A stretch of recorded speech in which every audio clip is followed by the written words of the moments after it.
Okay, so we're live now. Let's give our audience a few minutes to gather. And if you're already here listening to us, feel free to drop a message in the chat, like saying where you're from or how's the weather where you are right now. We have Steve typing.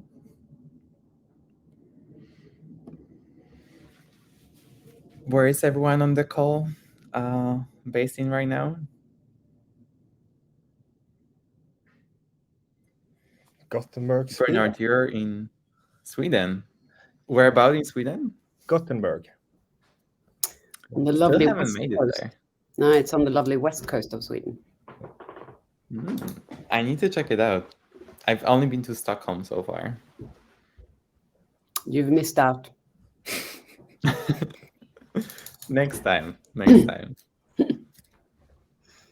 Oh, there's someone Bernard, who is 110 Fahrenheit with a heat index in Texas. That's not Sweden. Oh, wow. Ooh. That's crazy. also not Austria. It's actually pretty cold in LA today. It's 18 degrees Celsius right now, but it's at least sunny. Then it's hotter in Gothenburg today, even though it's been raining. We've had 1920, so. Yeah. It's same Berlin. Like Berlin's way warmer than here. Like all of Europe seems to be much warmer than LA. So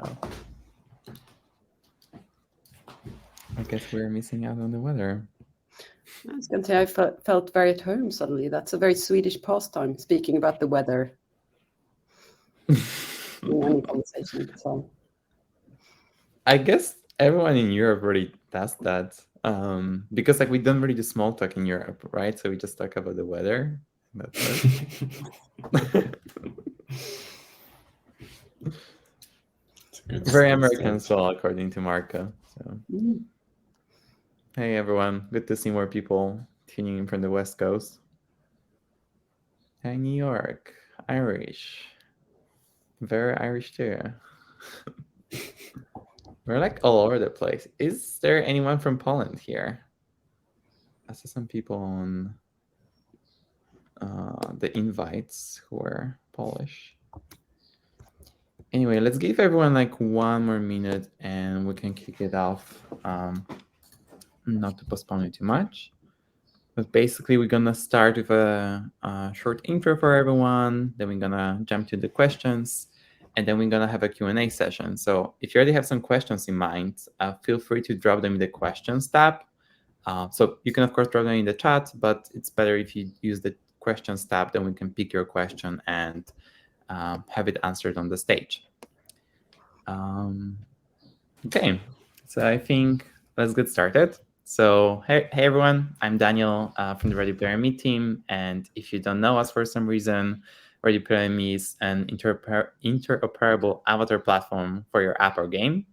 And we are building plug-and-play avatar creator, asset management tools, and SDKs and APIs that allow you to easily integrate our avatar creator, saving you months of development time among just like making it much simpler for you to integrate avatars into your game. So I'm very excited to welcome you to our second edition of Developer Diaries, where we interview people behind the biggest apps and games using Ready Player Me. And we're talking about the integration process, new features coming to our platform, and more.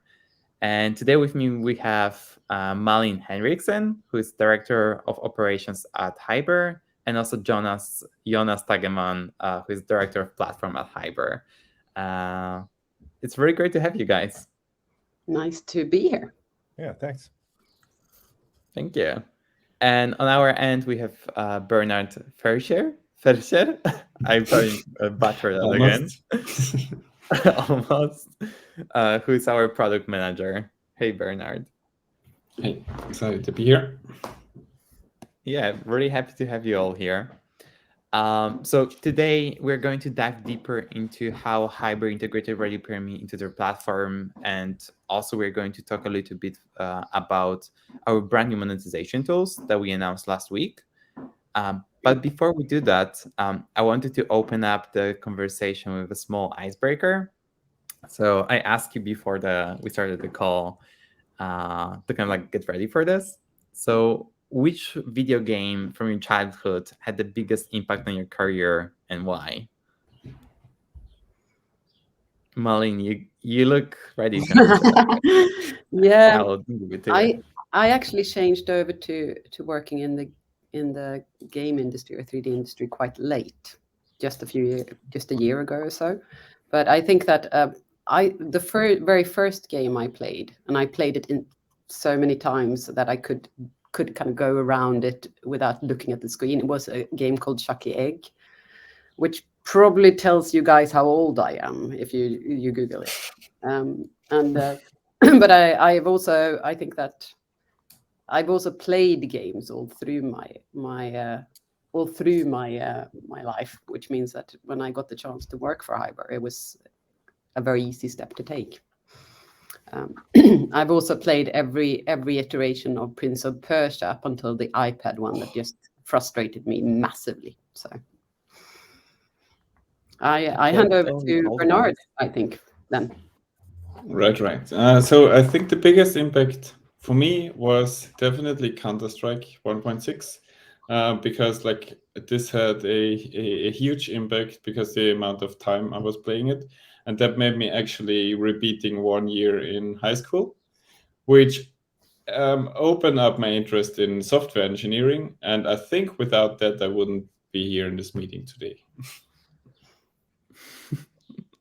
What about you, Jonas? It's definitely Quake. And the thing is that I had tested modding Doom 2 and Wolfenstein and stuff like that. But when Quake came and you can actually do so much with creating maps and also alter the code to do stuff, it was amazing. So me and some friends made mods for Quake, Quake 2 and Half-Life and stuff like that. And it was so fun. I mean, and I would say that career-wise, that's the biggest thing. As Malin, I'm also a latecomer to the game industry, but I mean, I've been close to it for a while. Yeah. Cool. Yeah, on my end, it must be Minecraft, which on the opposite side to Malin tells how young I am.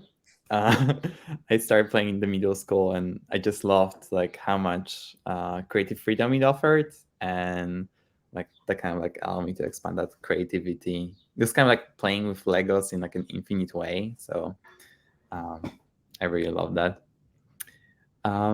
Cool. And just one more note to our audience before we get started. Again, if at any point you have questions, feel free to drop it in the questions tab. Also, like feel free to share in the chat which game like shaped your career as well. Really curious to read about that. Cool. So let's jump into the conversation. And first, I would like to quickly walk us. I would like you to quickly walk us through how you integrated the new monetization tools that we've been kind of teasing. And yeah, like could you guys show us the purchase flow and what's the experience like for the users? I was going to say, I think that first we need to talk a little bit about what Hiber and what we do, because that's kind of shaped how we wanted this experience to be. And 100%.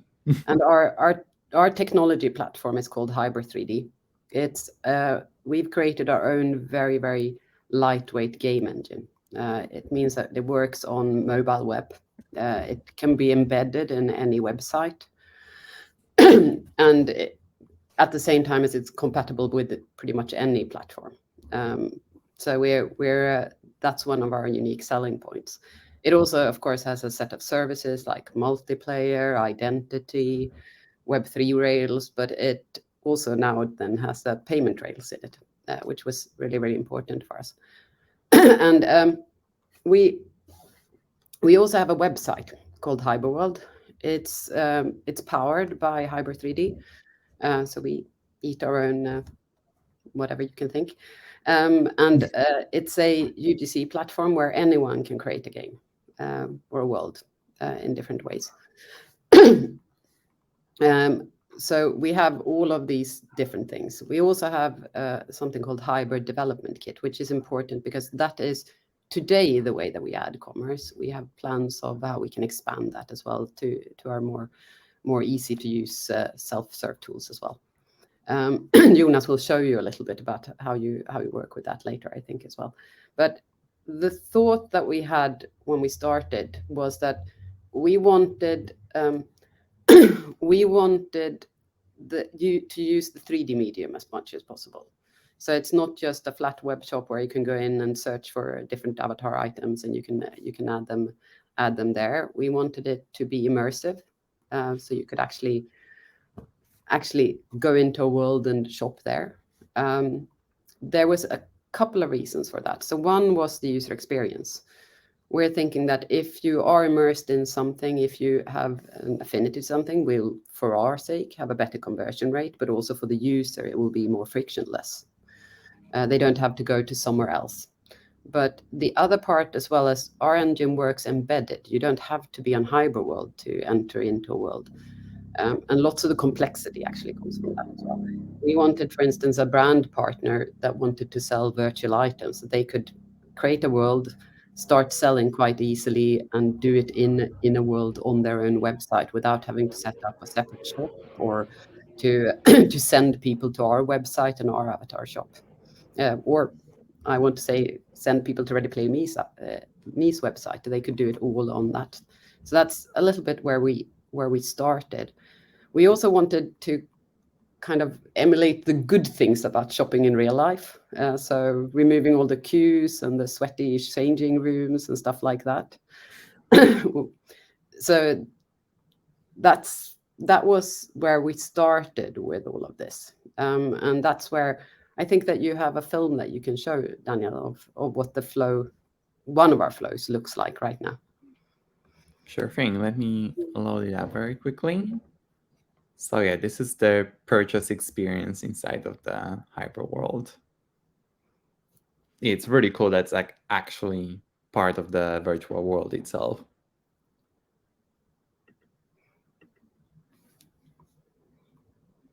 Like, how do you think having this as part of the virtual world compares to like having it in form of like a traditional page for users? Like, is the experience much better? Like, did you get any comments on this? Well, we only have this for now, but we will probably also to the autumn add a more traditional shop to be able to compare, because of course that's important. And we want to enable users to buy in different ways depending on what you're doing and where you are and things like that. But we started here because it was the biggest technical challenge. For me, it's just loading. Can you others see the film?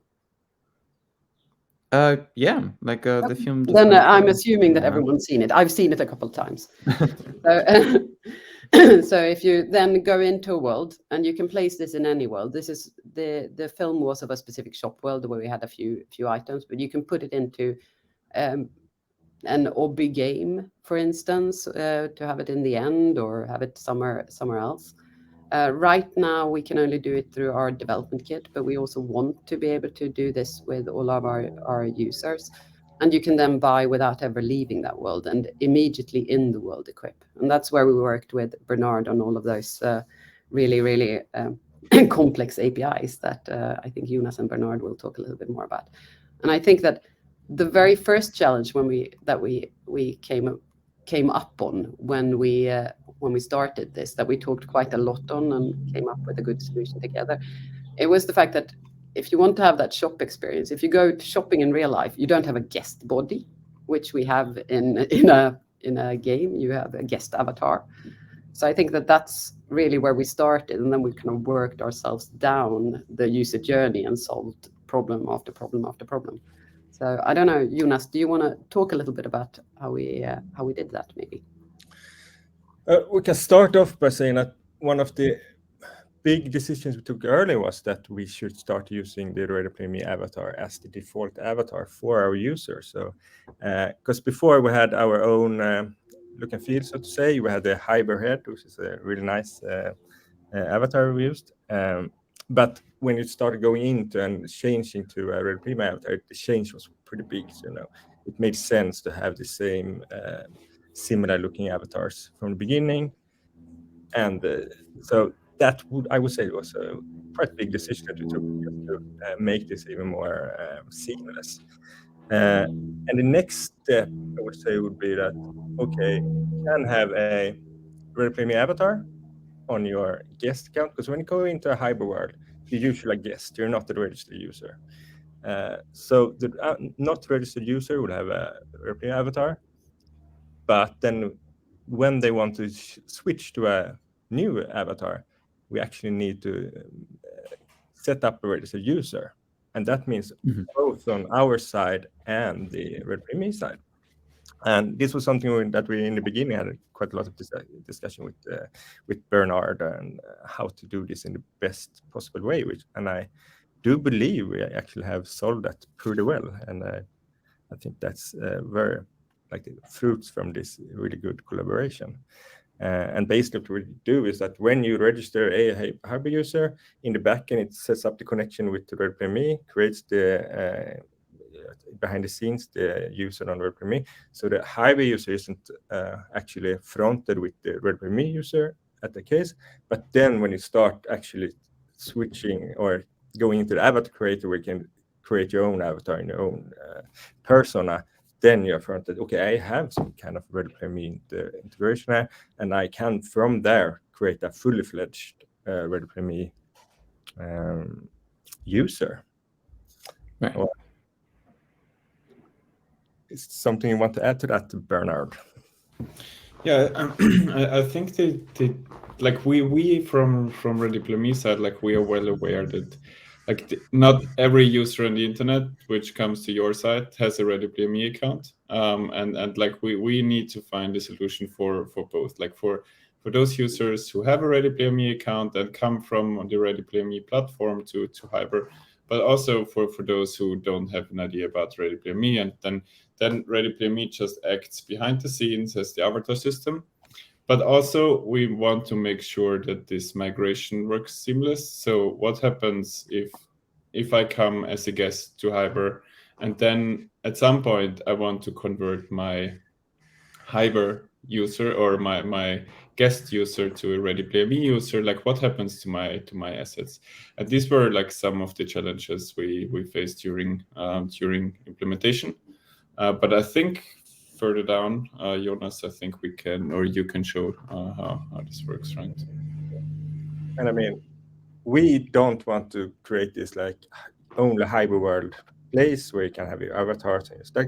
We really want to open up this 3D web where you can take your avatar and go into the next game, and so you open it up as much as possible. So I really like this interoperability aspect that both you and us actually tries to achieve. So I mean, that I would say was the biggest thing that we discussed early on. And then maybe I should share screen here and see if I can, or then do this. There we go. So I mean, this is the shop. You have to tell me if you don't see anything, because I don't see you guys now. It's working. Good. Yeah. So I mean, this is basically our 3D shop now. So you have some avatars here, and you have some avatars over here. And this is done in our own coding, like Mane said before, our HDK, as we call it, the Hiber 3D development kit. So basically, it's a React-based way of creating 3D worlds that you can play in. And it's quite easy, to just update stuff. I just add some 100 birds here instead of 10. It's pretty easy. And it's the same thing with these avatars that you actually can buy then. Because over here we have this citrus yin, and I have something called the product circle here. That's the, let's see if we can make, where are you? Yeah, here. I can say that I only want one here instead, and then it should, yeah. So I can configure this quite easily to very fast get a web shop up and running. And it's all based on, in this case, a product data file, but that could be a CMS or anything. You can get it from anywhere. And so you can change what they want when it comes to that.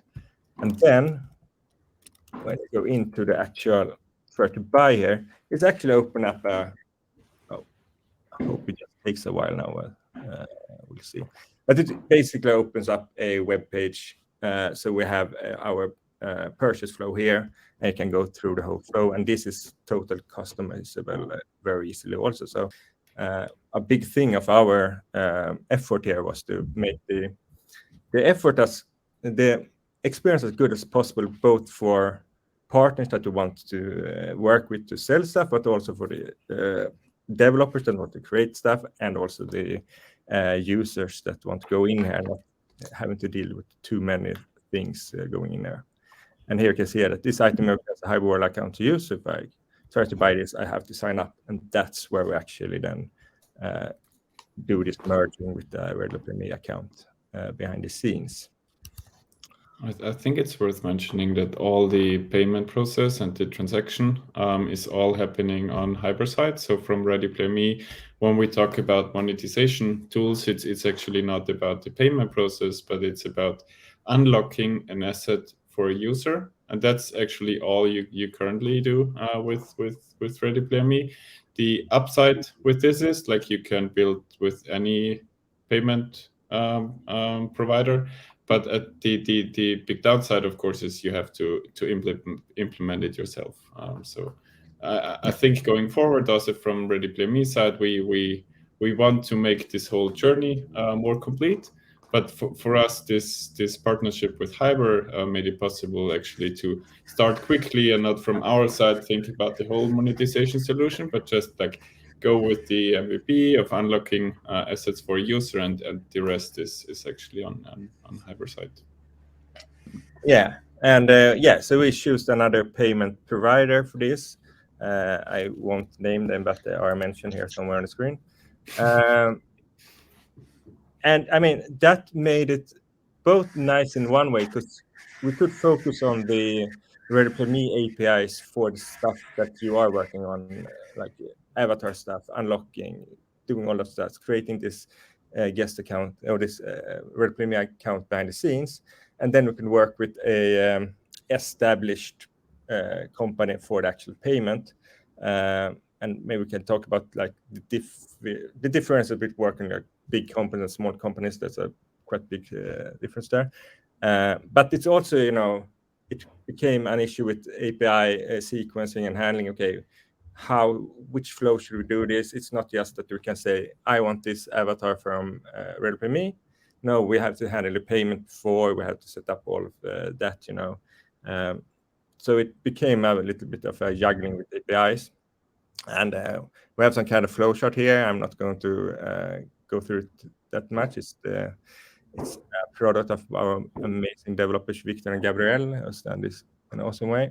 And basically, what is happening is that when you click on here when you press here, it sets up the integration with the payment provider. So from here on, when you click buy, you actually go into their flow. But that's handled on their side. So we also have to deal with backend communication from their side to go into our service to say, okay, we get a response back that is, okay, this transaction has been started. We can hold the amount of money from them. And then we go back to our service. And then we go in here to what we call the avatar service, where we do the actual unlock towards ReadyPlayMe. And for now, this works really well. We have to keep some kind of product catalog on our side. So we have to also sync both the ReadyPlayMe stuff and our stuff, but also on this not named provider. So it's a bit of juggling. So in the best case scenario, we would just have one place for this, but it's also nice for us to keep as much power over this as possible on our side, because this is really valid, good for us that it works as smooth as possible. One point there, Jonas, that is kind of talking about the complexity of it is that we of course charge a user before we use the unlock API from ReadyPlayMe and unlock that asset. But as they are sequenced, we first check that their credit card details work and that we can get money.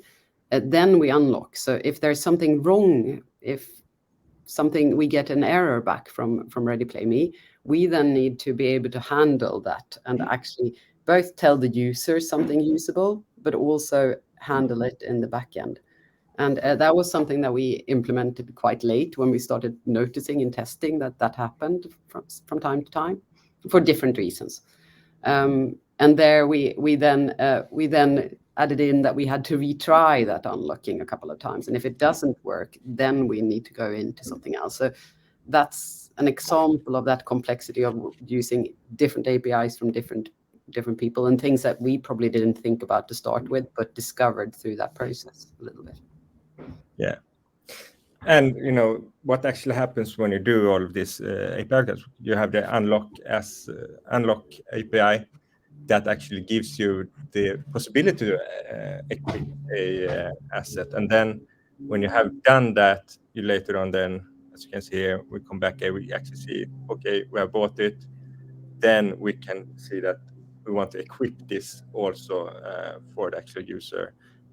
So we send that to the ReadyPlayMe saying that we want our RPM user to actually have this avatar equipped also, and then go back and that we actually change in the engine. So it's a really smooth experience. You just go up, say, I want this, you pay the amount of money you have, and then you go back and you have the avatar equipped and can just play on and have fun.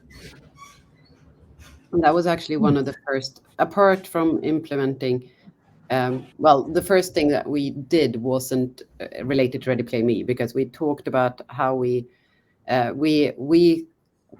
work together was that we showed Bernard and the team, the ReadyPlayMe team, a kind of example of how we saw the user journey and where we saw that there were points that we needed to exchange information.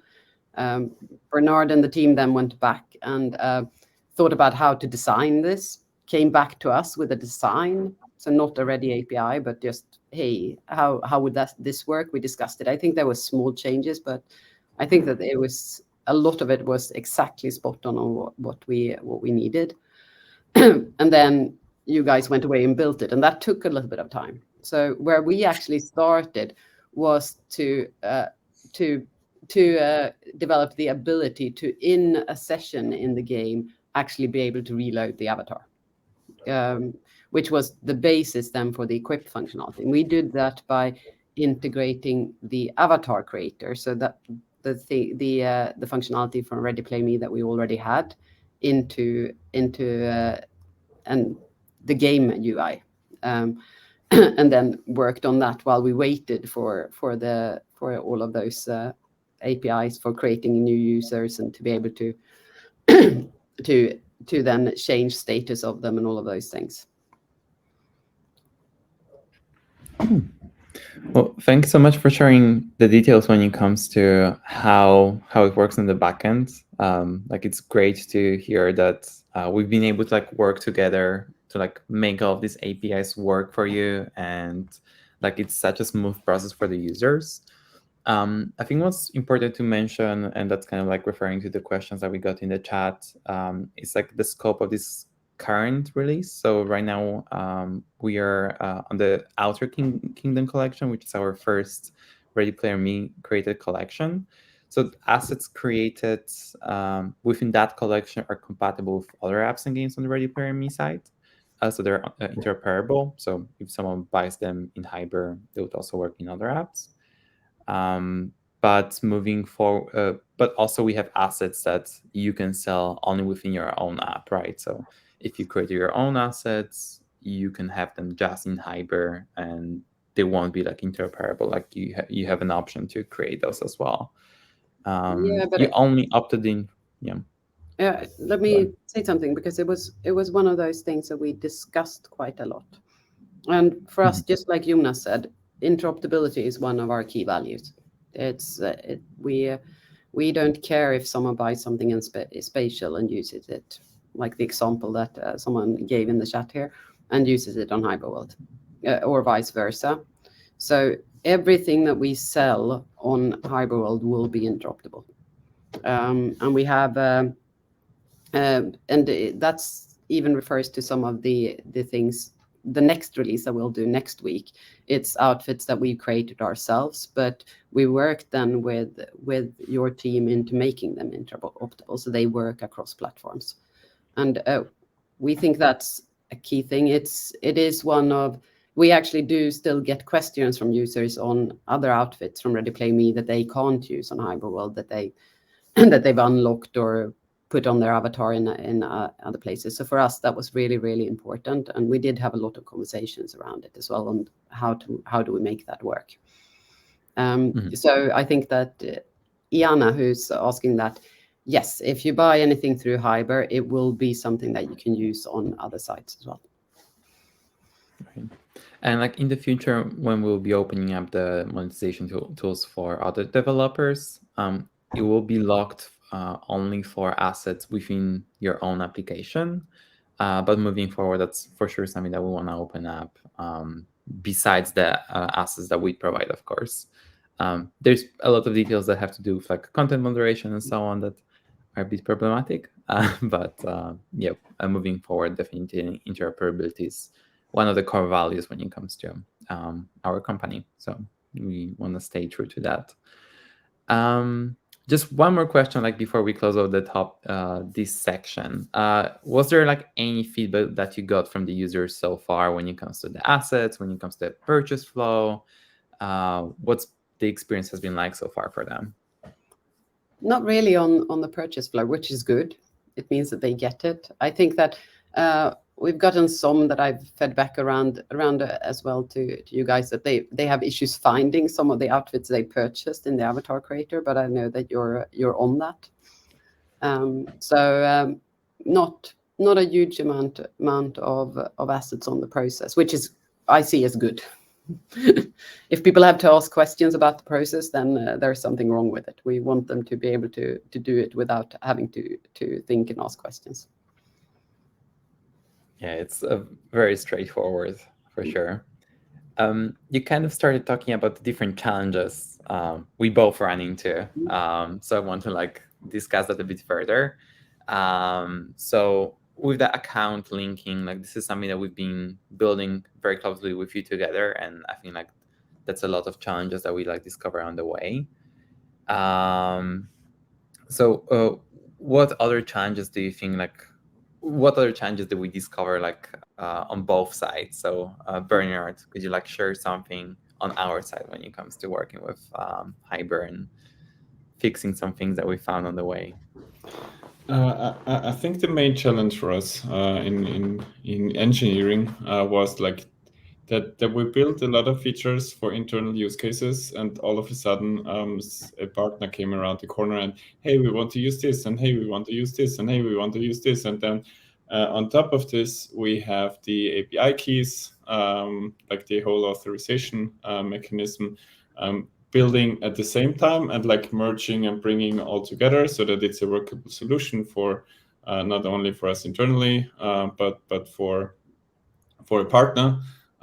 That was, I think, was the biggest challenge, which also led to some delays. Not a lot, but like Malin said, like We're talking about weeks, Bernard. So it was right. we're pretty. Right. We pushed a little bit, but I think that it was fine. And we were talking about like account linking, and we talked about guest accounts, and then there is the authorization layer on top. And I think the whole complexity of the whole flows and endpoints all together, like it made it a bit more complex than we initially anticipated. And actually, the authorization we didn't mention when we talked about this before, but that was before when we started the first iteration that we used of the web-based avatar creator from Ready Play Me.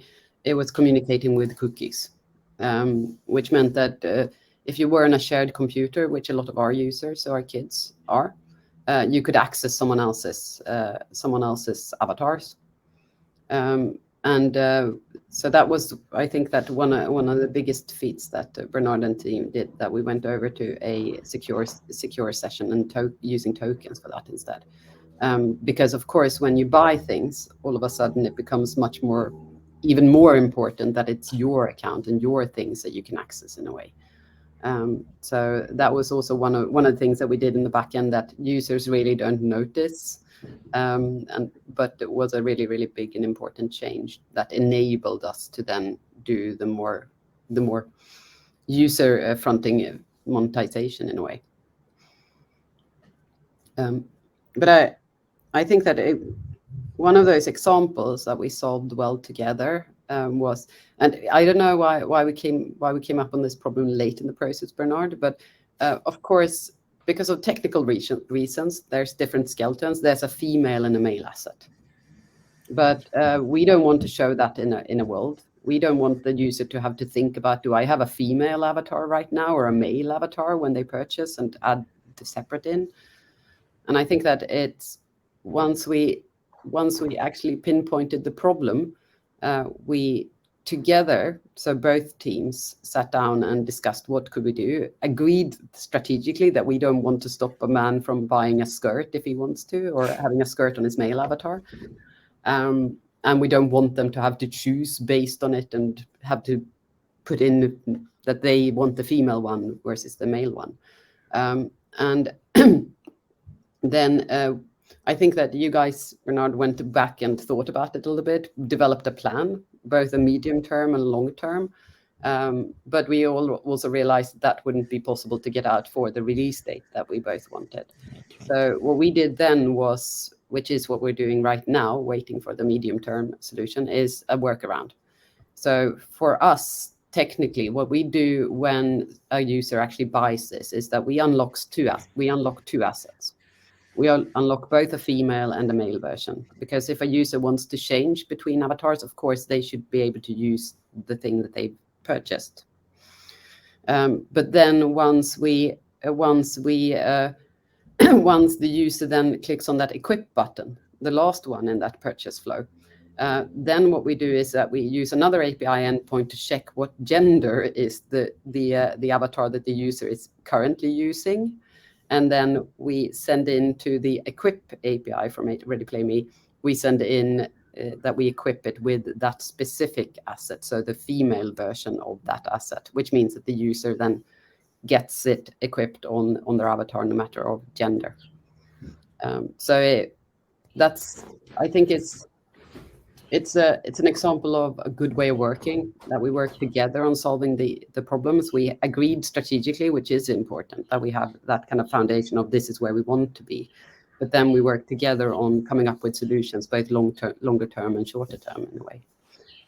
So I don't know, Bernard, do you want to talk about how you want to solve the because that's something that you on long term or medium term, the gender. Of course. Just want to throw in here that's actually one of the questions that we got from our audience. I will put it here on the screen. So Avatar Creator SDK is used in our video calling product to use avatars on video calls. Body type models are too limited according to our customers. I thought there was a plan to offer more body type options. So that's exactly the. I think that's very, very connected also to the gender question. But our system, how it is designed currently, like it's I would say it's rather technical limitations than. Here. We hear you again. Hear you, yeah. We're back. Perfect. It's rather technical limitations, and we of course work on solutions for this. And if we would build like the avatar system from scratch today, it would look totally different, of course. And it's needless to say that we are developing gender neutral avatars with body shapes. But the thing is, I cannot confirm any date yet. That's what Marlene mentioned with long-term plans. So we definitely want to go in the direction. There are some technical not issues, but challenges to be solved. Also to have like backward compatibility to our current with the current partners, etc. But we are definitely working on this. So it would be more a gender neutral body with body shapes instead of like, am I male or female? Perfect. So before we jump into the Q&A, because there's quite a few questions that are collecting here, I wanted to talk about like the way how we worked together. Like as I mentioned before, we worked together on like polishing and like developing a lot of the APIs, like the account linking, of course. But yeah, like what's the experience has been like so far, and like what kind of processes have we developed on the way when it comes to working together? I think it's been pretty process light, which has been the good thing. It's no, but it's been like I said before, we started by really explaining our vision to you guys and saying that this is how we, and we also had a high level idea how we technically wanted to solve it, but we let you guys design the APIs and do all of that work. And we had, in the beginning, we had a few meetings regularly to kind of check on status and see where we are and give feedback and discuss those things. And there was a bit of giving and taking in that. Once we actually got into starting to develop, we had a joint Slack channel. That's the full process of it, where you guys could ask us questions or we could ask questions. We reported bugs. We asked how things were. We suggested additions to the documentation or asked questions about the documentation for the APIs. So it was a pretty informal way of working. And for us, that worked really well because we're also quite a process-light company. We try to keep it to what we need and not have process just for process sake. I don't know, Bernardo, how was the experience on your side for it?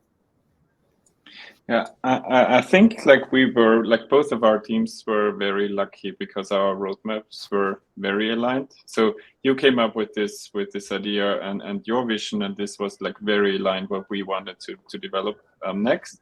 So like we are, unfortunately we cannot jump on any customer or partner request that comes around the corner. But like when it's aligned and when it's feeding both of our visions, then it's like it's the perfect match. And I think like the best solutions come like especially in B2B product development. Best solutions come always like when working very close with a partner to solve like a real world problem for specific users.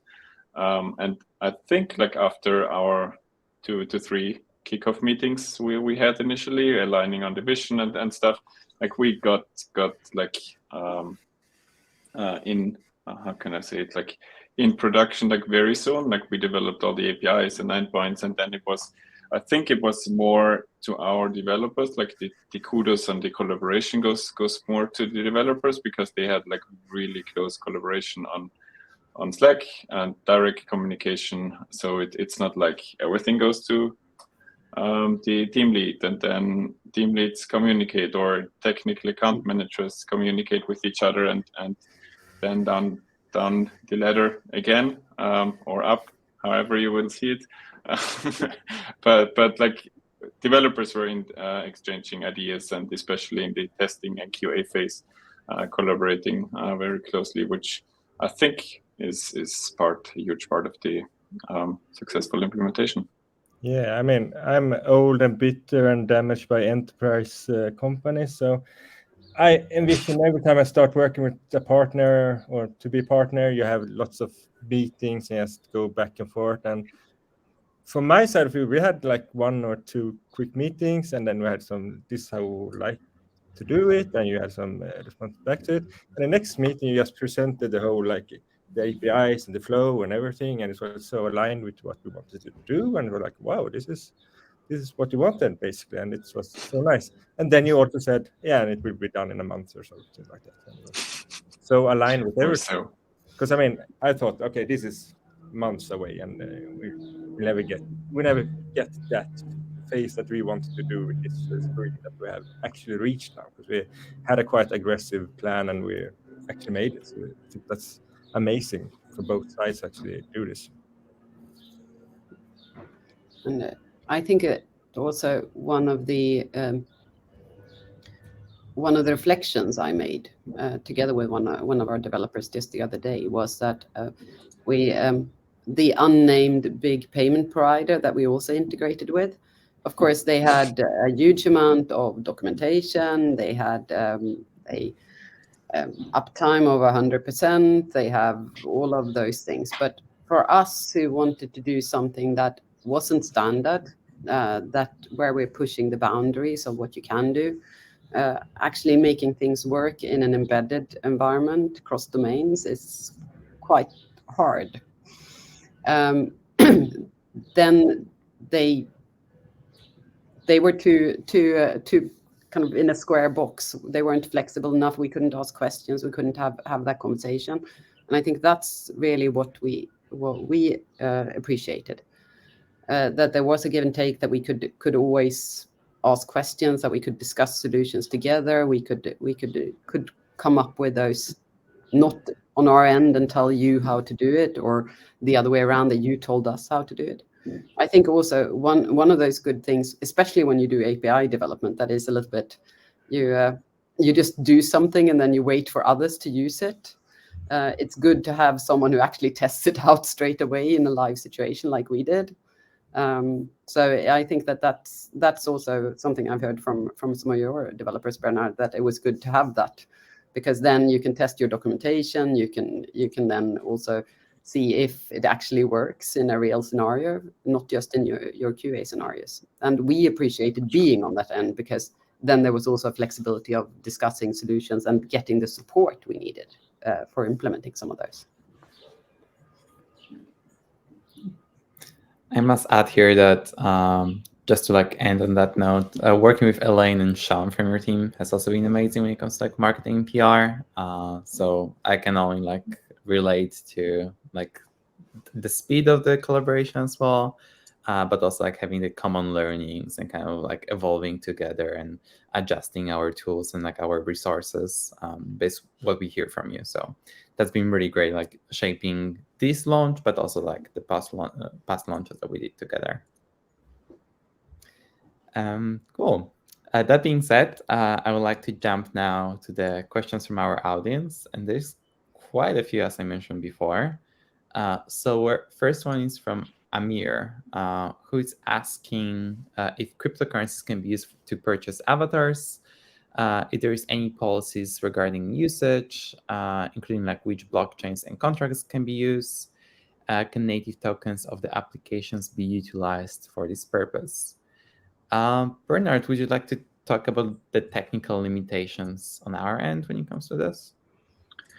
Right. So I'm not 100% familiar with the NFT process of our product. Maybe Daniel, you can help there. But for the process that we currently showed, it's definitely doable. Like it's not crypto native, but it will be the whole transaction layer will be on partner side, so on your side, and then after the transaction happened, you could actually send the unlock event, unlock request to our API, and then unlock this asset for a user.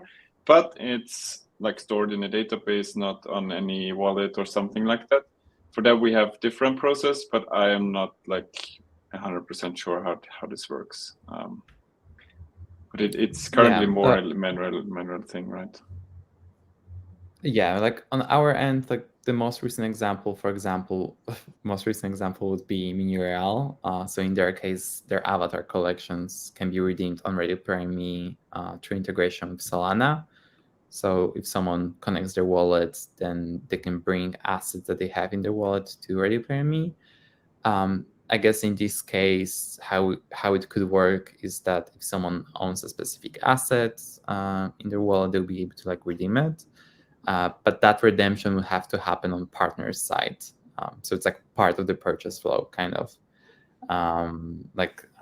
Moving forward, like this is probably going to be like the main way we're going to handle like premium assets. But of course, that will them of course may change in the future. Malin, Jonas, like what's your experience when it comes to working with NFTs? Like I noticed on one of the screenshots there was like an option to connect a wallet.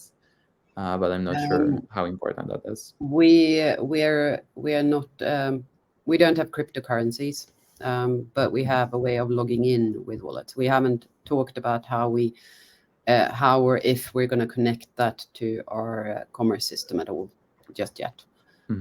So what we have when it comes to Web3 is being able to unlock worlds. We're also talking about how you can perhaps mint worlds and own them and be able to trade them in different ways. We've also looked. Yeah, I think that's the extent of it. But when it comes to shopping and actually being able to buy with cryptocurrencies, that's not on our roadmap at the moment. Perfect. The next question is from Jack Wilson, and they're asking what features we are going to add in the future updates. So one thing we kind of tackled on just a while ago is like improvements when it comes to the body shapes. As Bernard mentioned, we don't really have a release date for this at this point, but we're definitely working on like neutral body types, and that's also something that we've been working here with Hiber on to like distribute it to all users. Bernard, would you like to share more details on this, as much as we can? Actually, we could have in our session of what we are working on right now, but because it's so many different things, like the things that are connected to monetization. What we're currently working on is bringing these features to a wider audience. So currently we are just working with like a selection of partners. One of them is Hiber.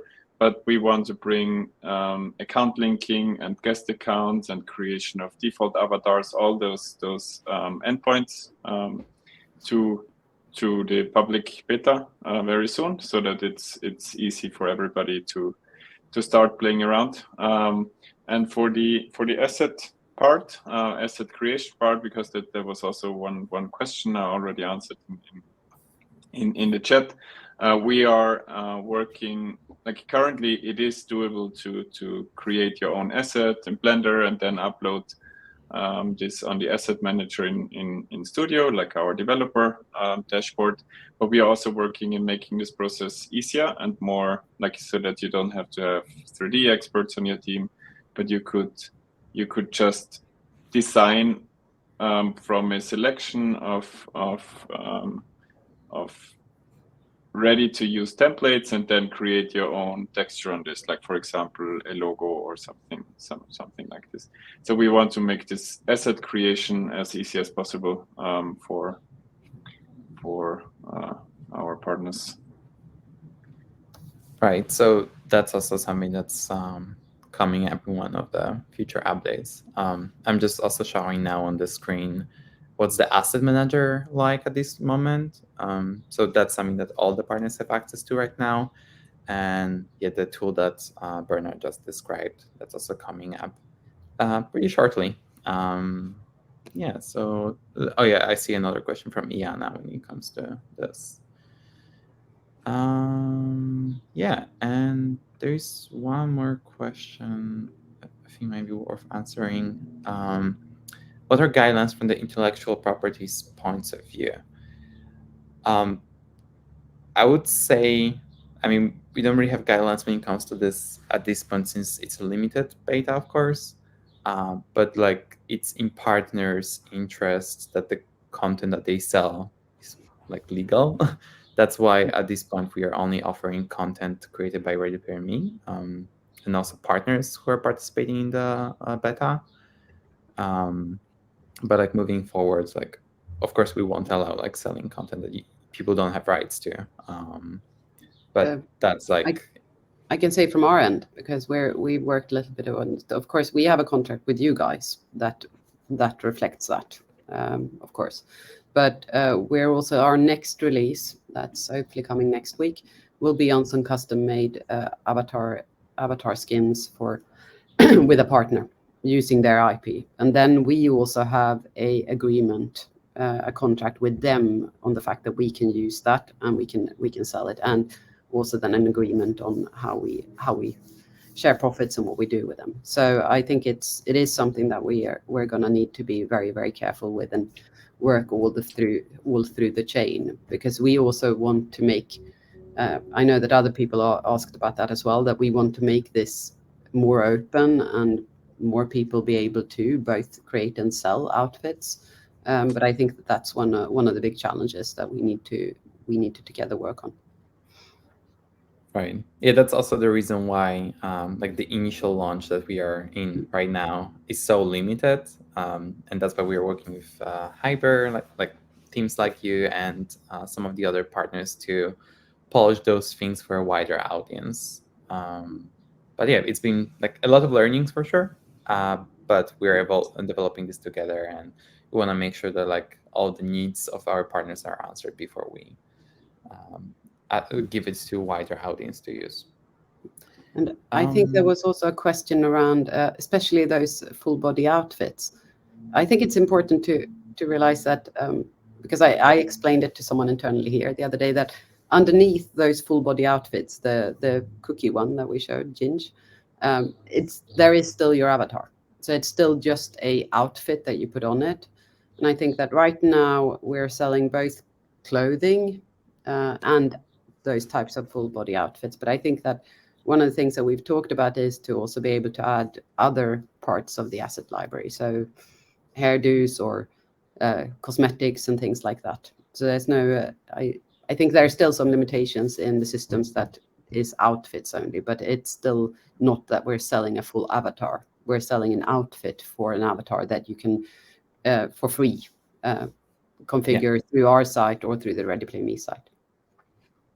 Yeah, correct. And there's already some outfits that we offer to partners to sell. They're not like full body, so like the face is exposed, but definitely like other kinds of assets such as headwear, as mentioned like here in the question, glasses, like things that we already support are gonna come. And we've been already experimenting with modular assets as well, like for those who like had the chance to try out the Ready Play Me labs. That's already a place where we are. That's already a place where we're having the modular outfits. I think it's also worth mentioning, like regarding this, like the headwear and those kind of things. Like our philosophy is like you can do anything in your own subdomain and your own app, but like when it comes to interoperability, like especially when talking about headwear, imagine you have like a head this big. What does that mean for shooters and hitboxes and all those kind of things? And there are some challenges that are around the corner and to be solved, but like it should be possible like to do anything in your own space on your applications. Yeah, like for example, there's a person here asking about like holding different objects. For now, that's something that needs to be done on the partner's end. For sure. Is that something that you've done in Hiber actually when it comes to like holding, because you have games where people can like no, for example. Nothing you can hold or anything like that now. So the only thing we do, animations, having our own emotes and stuff like that, but no holding stuff yet. We'll see what happens. For now. But let's just say that one of the initial challenges we had when we integrated Ready Play Me as our avatar system was just what Bernard was saying, that the Ready Play Me avatars were a little bit taller than what our old avatars were, which meant that games that were built for the smaller avatars didn't really work. And we had to adjust some things in our engine to make that work as well. So yeah, it's those things are important. And even with some of the full body outfits, they are a little bit taller than the avatars, which means that people can go through things sometimes. So it's there are a lot of those things to to solve. Cool. I think that's wraps it up. Actually, like we're almost on time. I see there's some more questions coming, but unfortunately, I want to be mindful of everyone's time. So maybe we're gonna answer some of the questions like in the chat after the call. But thank you all so much for being here. And it was a great chat, and it was great to learn more about how you utilize the APIs that we've been releasing in the past few months. And for everyone here in the chat, thank you also so much for tuning in and listening. If you would like to learn more about Hiber World or Hiber in general, you can go to hiber3d.com or hiberworld.com. And you can also learn more about Ready Player Me on our brand new, completely refreshed website that launched like literally a few hours ago, readyplayer.me. And yeah, thank you so much, everyone, for joining. Thank you for having us. Thank you. Thank Yeah. you. And the next Developer Diaries will be here next month. So stay tuned for like more information on that soon. Thank you so much. Awesome. Thank you.